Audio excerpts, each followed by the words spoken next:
Nate Sadler and Mike Smith have a passion for predator hunting, and it shows. They call their crew S&S Predator Impact, and a quick look at their Facebook page confirms that these guys are great at hunting coyotes.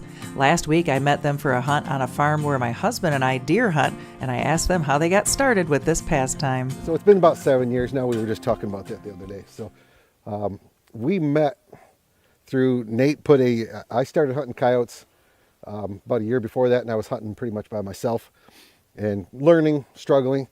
And Nate threw a thing out on Facebook. He's like, hey, I'm looking for somebody around the area that's serious about coyote hunting, wants to get together and do some hunting together. And I answered that.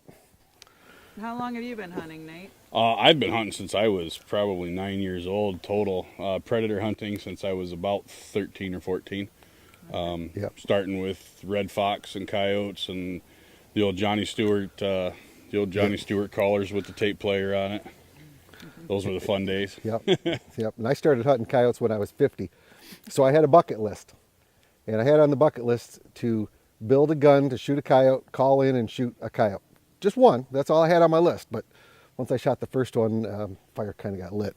Yeah. I was just wanting to hunt coyotes with somebody, you know. You didn't know what he was getting into. This guy over here. He's got bucket lists and stuff. Matt and I took Mike and Nate down the road to our friend's farm where we occasionally see coyotes while deer and turkey hunting. They have thermal imaging scopes that record their successes, and as they got ready, we talked about a budget for first-time coyote hunters. Depends on what you want to do. It could be as cheap as simple budget with a 22 mag. Yep. A glass scope and a red light and a sticks for a tripod, and you can start going out hunting, but it's going to be really difficult. So when you want to get more successful, we jumped into night vision scopes. We had AR-223 rifles, and we were hunting with, I think, tripod sticks, just a little handheld sticks. And then we jumped into thermal monoculars with the infrared night scopes, vision. Yep. Night vision scopes, and our success went up a little bit then. And then we switched, then we got the thermal monoculars and the thermal scopes, and our success jumped dramatically, like 60 coyotes one year to 160 the next year. What's the first answer if somebody says, what's it take to get into coyote hunting? What's your budget? Open your wallet up and forget about it. Yeah. One thing that we always say is buy once, cry once. And the great thing about it... We didn't learn that way, though. No, we didn't. Because I didn't follow the buy once, cry once. No. I bought 3 of everything and just got better as I went, which was not the right way to do it, I guess. Your success hinges on the quality of the equipment that you buy, and the quality of the equipment goes with price. And that's why, we partnered up with Predator Hunter Outdoors because, Paul and Blake over there, they have every option you could possibly want for coyote hunting gear, predator hunting gear. Mm-hmm. As far as you want an actual number for price range that we have in our gear? Sitting out in that truck is probably $20,000 plus. Yeah, between the guns, the optics, the collars, the sounds. The sounds alone. Yeah, the sounds alone. $1,500 in sounds alone. Yep. Just MP3 that you buy online and you download in your collar. It's interesting and a little intimidating to hear just how much you can spend on a high-end predator hunting setup, and fun to see some of those clips of past hunts with Nate and Mike. As we headed out to a field edge here at the farm, these guys talked about why they love hunting coyotes. My big thing on why I like to do this stuff is, number one, the adrenaline rush. Every coyote that comes in is the 10-point buck that a serious deer hunter is after. So there's something about being able to call in one of the smartest animals in North America and fooling that animal to the point of within range of a rifle. It's not easy. Sometimes the dumb one comes walking in. It's the adrenaline rush for me. Number two, it's helping with the predators. A lot of these farmers have problems with their cattle, their sheep, their chickens. And we get to help with that as well. So that's my thing. And that's kind of where I'm at with it too, is it's just the excitement of it.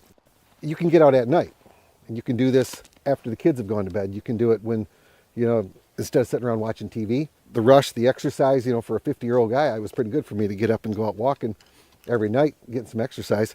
And then, along with it was helping out the people that had problems. We have taken coyotes that we have known that they've killed cows, ducks, sheep, goats, chickens. Let's try that one right here. Here we go.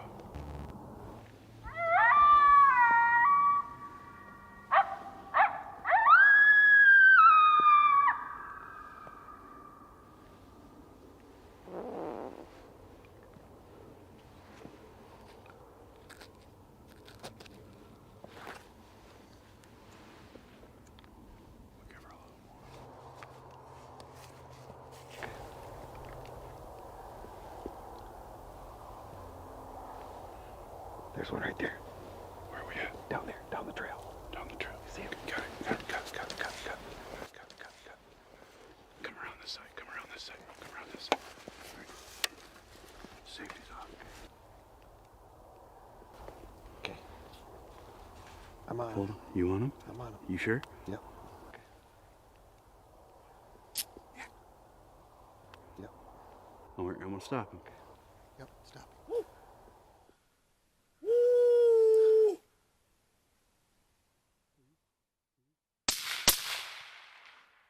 He's down. Got it. Dead coyote.